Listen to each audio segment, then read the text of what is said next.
Hello world, I'm Farsight, and this is Kerbal Space Program 1 with the RP1 and KOS mods. We are at a point in our career where we're basically just treading water, waiting for things to happen. Our next real contract was going to require the early tracking system science to complete. But between now and then, we can do some launches of S2. So I am going to load up our starting point here for our nice stable start position, and we will go do an S2 launch or 2 or 3.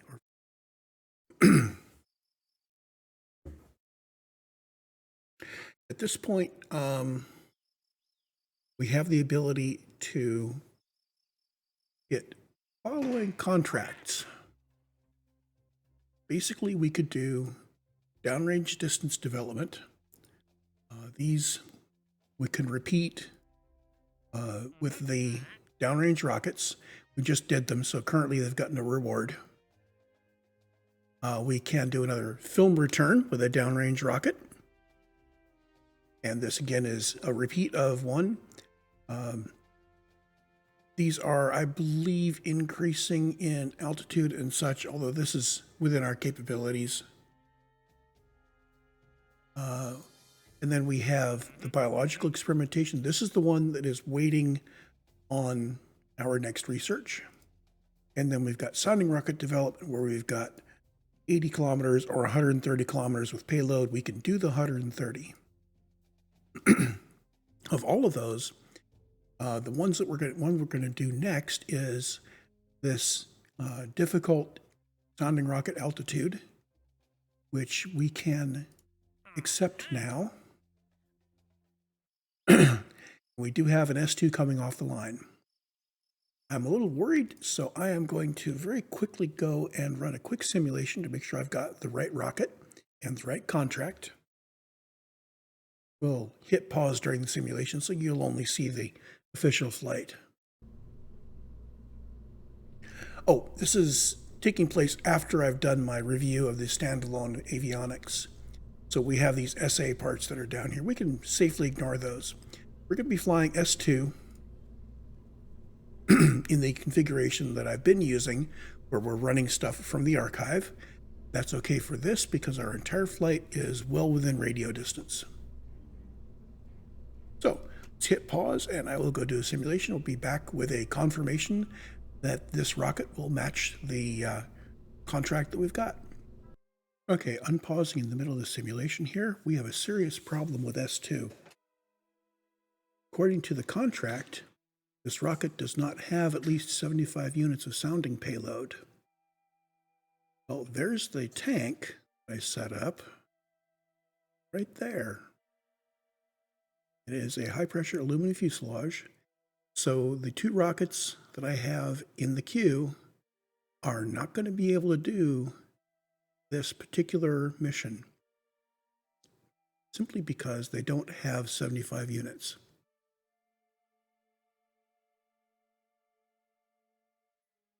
However, I also noticed that this contract is not ticking off 130 kilometers despite us being at 160.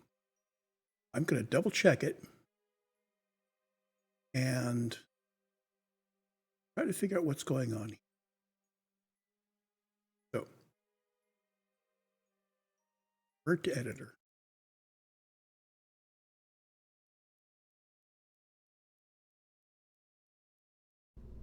It is possible that in the process of building S2, set the tank up and ended up with a tank that was approximately the right size and didn't have payload. Let's check that. Tank UI. And indeed, I had not added the actual sounding payload. That's going to make a difference. So we have 20 meters per second of delta V. And when I add the sounding payload, that goes down to 1799. It is quite possible that that is going to reduce how high we can fly with this rocket. This is unfortunate. And if this rocket doesn't make it, then we will have to wait until we get the better avionics and see if that gets us just enough headroom that we can build an S3, where S2 will just be, no sounding payload, but it does return softly. S3 will have to be with the sounding payload. So I'm going to hit pause again as I go in and do another simulation with this time. Oh, also almost forgot. When you radically change the mass of what's being parachuted down, you do need to adjust the parachutes. And that's just a matter of opening up the parachutes and applying the settings again.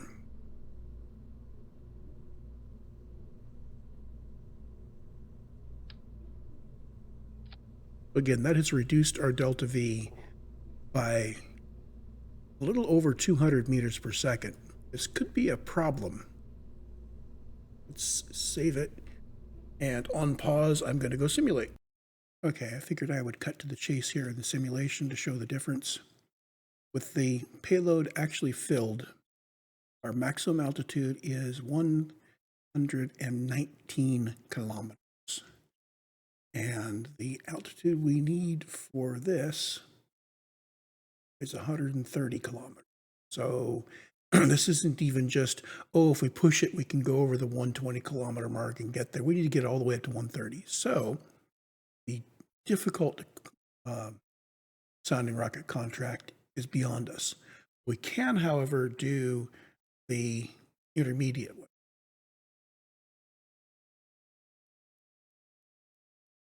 So that's what we're going to do. Head back to the editor. We are going to let one of those rockets complete. There's no reason to do two of them unless we want to put one in stock and fly the intermediate mission again. I do need to pull them both out, though, and put this one back in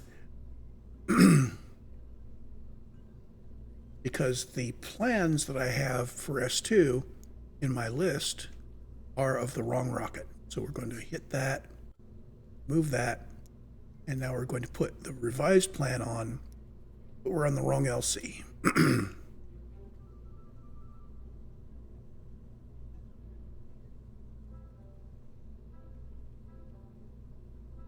So correct LC. We see that we have an iteration time of 18 days. We can fire off one of these about every 3 weeks. So not much of a change. So now we need to take these two off. These have no payload on them. X got back 84 funds. Got back another 84 funds. And it's going to cost us 84. So we're actually getting back the money we spent. So we're just putting it on the calendar. Costs you some funds, but you get it back if you take them off. So let's put one up. Now, if we're going to fire off second one, I want to look at how long it takes before the contract is useful again. This is going to be late April. We've got until July. We've got a couple months in there. We may get a second one off. Actually, yeah, let's build two. I'll just leave the second one in stock until the contract is ready to go. At that point, we can do things like have one in stock, ready to launch, ready to roll out. And when the contract comes up, we will put another one in to start building and roll out the one that we've got and go from there.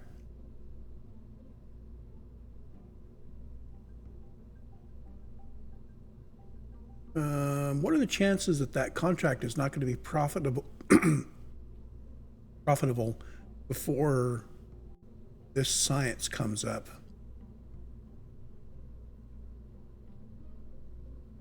Yeah, let's run the immediate twice. Oh, well, the chances the numbers will change. I had better not do this. I'm going to put one of them in, so we're going to run the contract once, and then we're going to look at the numbers and decide what to do. Close.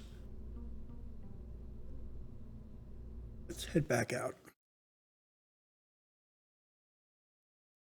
So this is the altitude sounding rocket intermediate is the contract.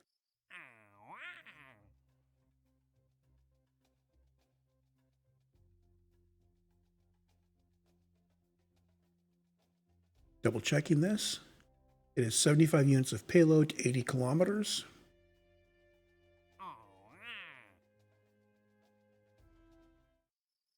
We just simulated and we saw it go up to almost 120, so we're good. And now I can warp until my S2 is ready to launch.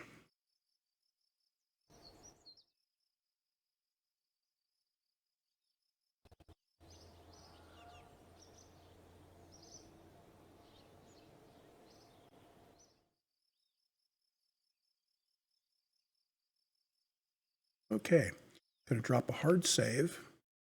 First of all, how many S2s have I launched so far? Just the ones. This is S2-2. So we're going to do a save game. A 1952, April 21st, 003233 Universal Time, launch S-2-2.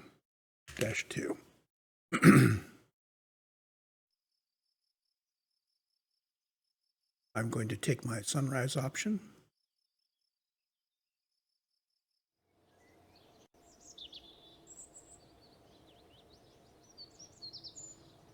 Oh, one thing I didn't check while I was doing this, I just wanted to bring this up here. I was confident this is high, and it is, because we currently are not doing anything in our downrange rocket area.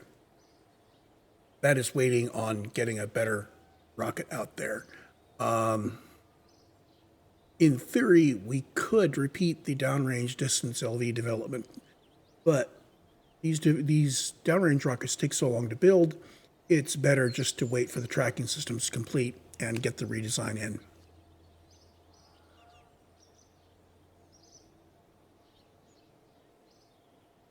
And we are ready to launch, so let's go launch.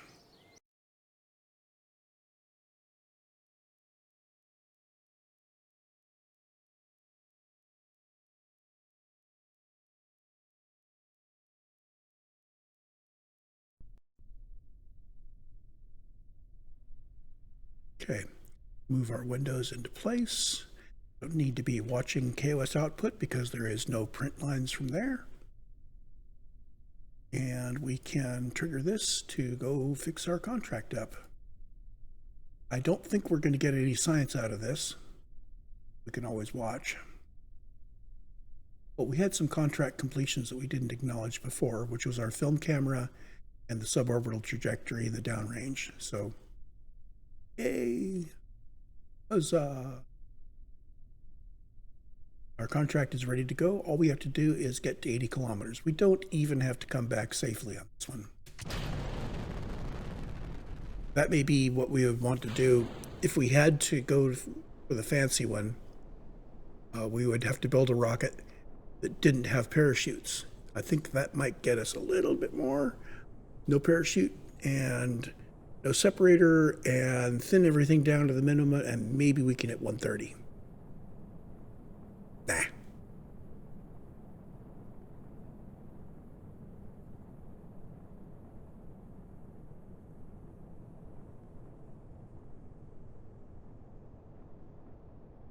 Okay, so we have hit something. We just went blip. I saw something move over on the contracts window.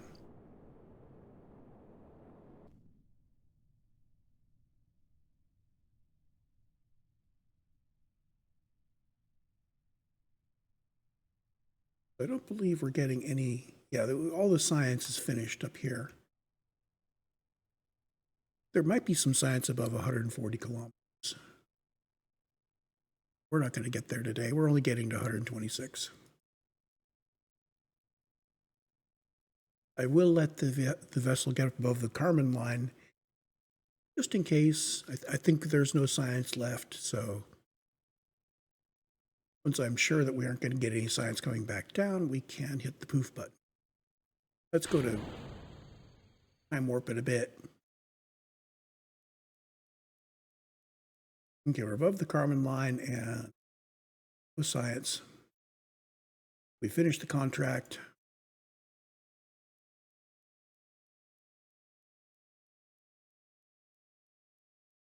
I think what I'm going to do is just wait until it actually hits its peak altitude. See how high it goes. So my initial sim on this said it would do just under 120. So apparently we can exceed 100, but we'd have to launch it a whole bunch of times and get really, really lucky to get 130. So yeah, not 126,815. And let's blow it up.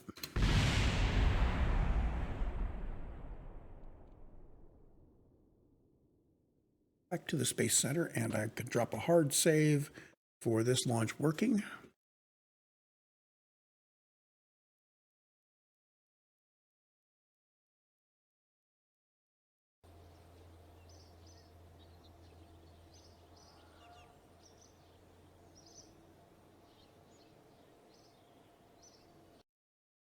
Save game A, 1952, April 21st at 12:37:50. This is S, successful.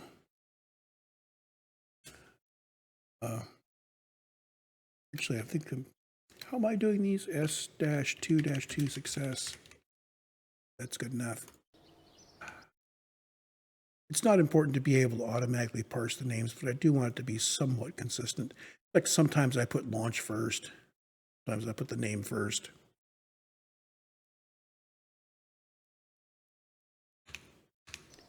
So with that launch done, our available contracts now include a repeat of the contract we just did for no reward. The difficult contract is also, it's on the same timer.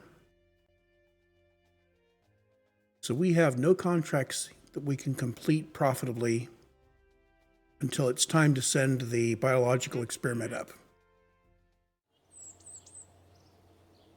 So I think with that bit of work out of the way, I am going to run the time forward, get the tracking systems done, and then do a quick review of what we're going to do to build new rockets. I will do my rocket updates between this recording and the next one, and then when we come back, I will have new rockets, and I will have information on what they can do, and we can pick new contracts for the new rockets. Meanwhile, how are we doing for staff?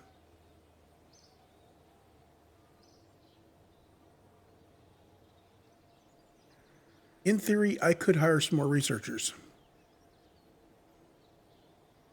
But both of our launch complexes are mostly idle, and we're reconditioning one of them. So maybe now is not the time to be spending more money. Just a thought. Okay, close you, close you. Oh, wait a minute. And we're going to warp forward until early tracking systems was done. So we're putting everybody on furlough for the next 73 days.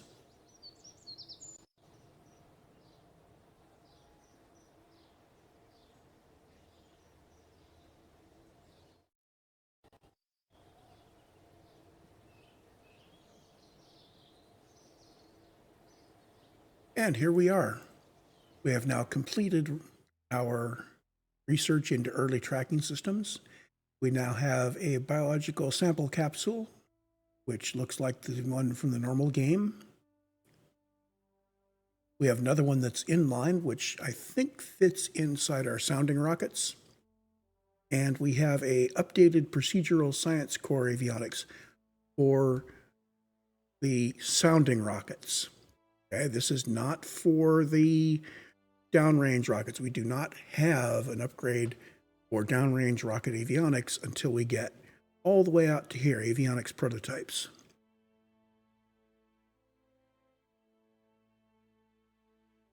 Avionics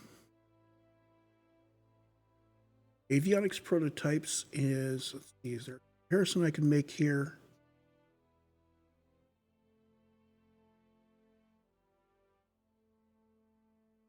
We're doing this very far down the line. Do I want to do the avionics for the downrange rockets before I do the new rocketry? I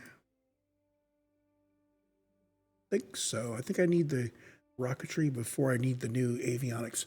My D series, D1 hits 140 kilometers and D2 hits 150. And I'm looking at the contracts, and we have a low space film return at 200. However, that's far enough in the future that I think just the better engines and better tanks are going to be the big game changer there. Honestly, how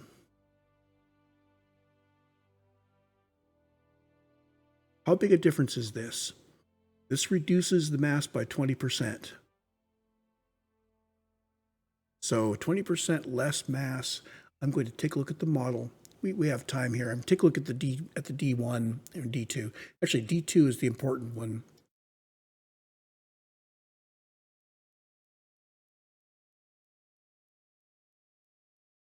Because I may want to change our science. Open D2. Our rocket mass right now is 12 tons. So we're talking about a 20% reduction in the mass of this part. Just this part. What is the mass of this part?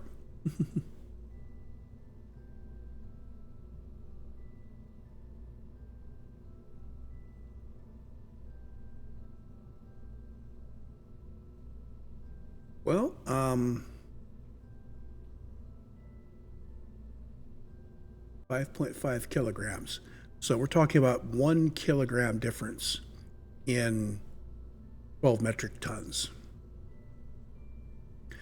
That's either the whole thing or it's just that. So the only way I'm really going to be able to do this is to get into the avionics here and see if I can reconfigure this to use avionics prototypes.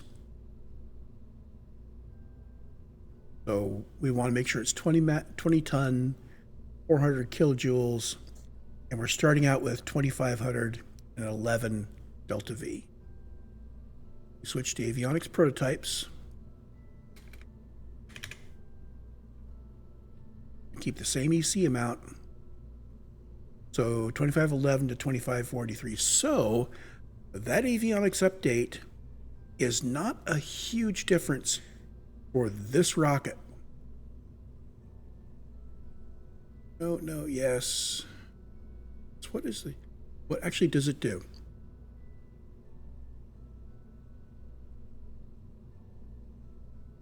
So 435 kilogram mass to 344. Oh, okay. It's more than that, but it's still not huge. It doesn't make a big difference in our delta V.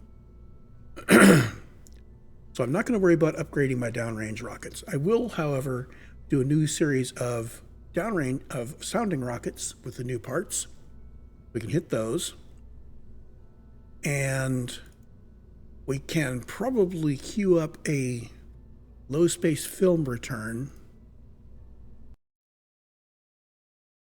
just to get some contracts done. We do need to fly some more to get some more science, and our focus needs to be on further downrange and launching biology.